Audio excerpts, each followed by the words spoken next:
I used to think because Johnny Carson made it look so easy, I used to sit and watch him and I'd think,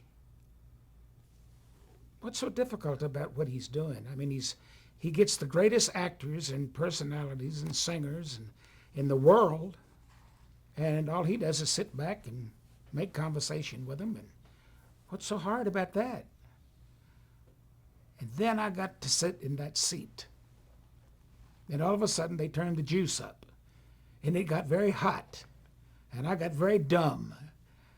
And I just found myself going, but again, Fred DeCordova, the producer, and Bobby Quinn, the director, and all of his stage crew, and the Doc Severinsen and Ed McMahon, and all of them were so down to earth and so friendly.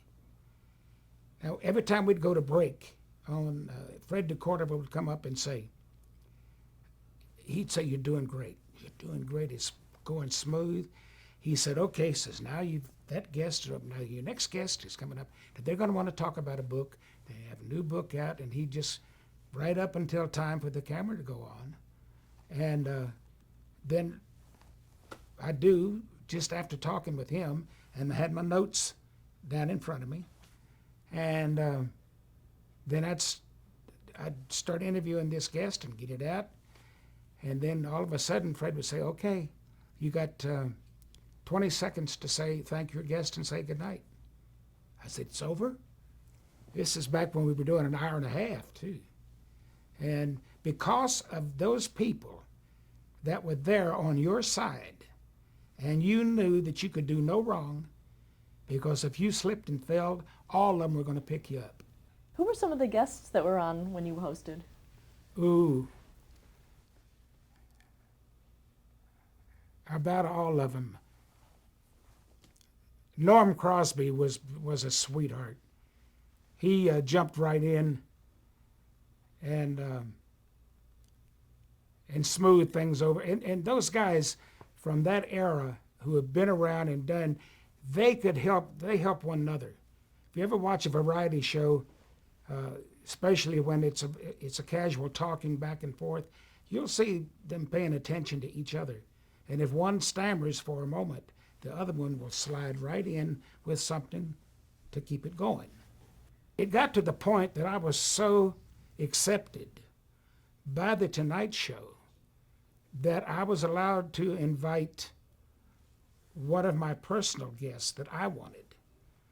Most of them, they were obligated, The Tonight Show was obligated to have on, but then they gave me one spot. I said me and my manager, one spot to fill in, and we could put on anyone we wanted. And boy, just see, you name it, and they were on with me. They tried to match up people they thought I would have a little familiarity with, that I either knew them or we had done some things that were very similar, and they figured we could get something started.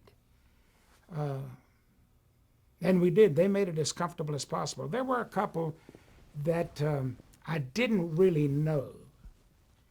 Didn't know them or didn't know their work. Like there may be an author that had a book, and I had not read the book.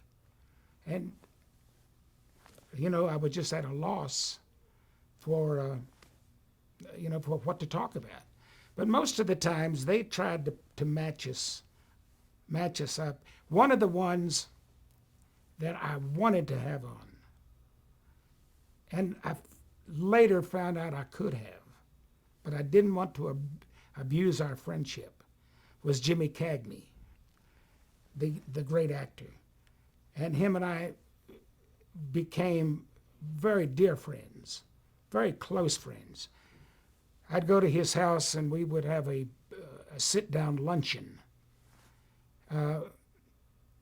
About every 2 or 3 weeks, he had his own little clan that through the years they had all enjoyed each other's company. and I was accepted into it. Donald O'Connor, Carol O'Connor, you'll notice a lot of Irish, Pat O'Brien, golly, and a lot of directors and producers. And what they would do, they'd sit around this huge living room, and there was a piano there, and they'd go around to each one. It was very informal, and it would go to, like, say, a director. Daniel Mann was there, and he got me a little cameo part in a movie, just for friendship. And that director would sit, and he would start talking about what it was like to work with Clark Gable. What Randolph Scott, or whoever. What did they do that was anything funny happen? Man, they'd do it, and everybody would laugh. Then the next one may be a writer, and he said, "Well, I wrote the screenplay for Moby Dick, or some classic film or television special or something," and I'm in the company of all these people. And then it would go around and come my time, and Jimmy Cagney had a chair, overstuffed chair, and he would sit in it like this, like he was the pivotal point, which he was. And then he'd look at me and he'd say, "It's your turn." And I would have to sing Yesterday When I Was Young. And then all of them would take their handkerchiefs out and they reminisce and get to thinking about yesterday when they were young. And the first night I met Jimmy Cagney, went to his house after I had done The Tonight Show. And I come very close to asking him to be a guest. But he had retired. He had not done a movie. He had not done anything. And he told me sometime before that when you get ready to retire, he said, you have to plan it. He said, you just didn't start a career, did you? You planned some of the things you were going to do. Same thing with retirement. You better start planning your retirement so the day that you retire, you are retired and you're not tempted to come back. Well, they'd send him scripts. They'd send him checks that you fill in the amount, whatever you want to do, and he just didn't do it. So I couldn't bring it on myself to ask him to be a guest of mine on The Tonight Show, because I felt I'd be taking advantage of his friendship.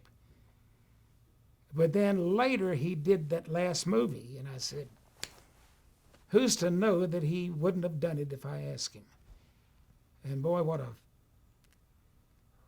a giant feather in my cap if I could have done that. How proud would I have been?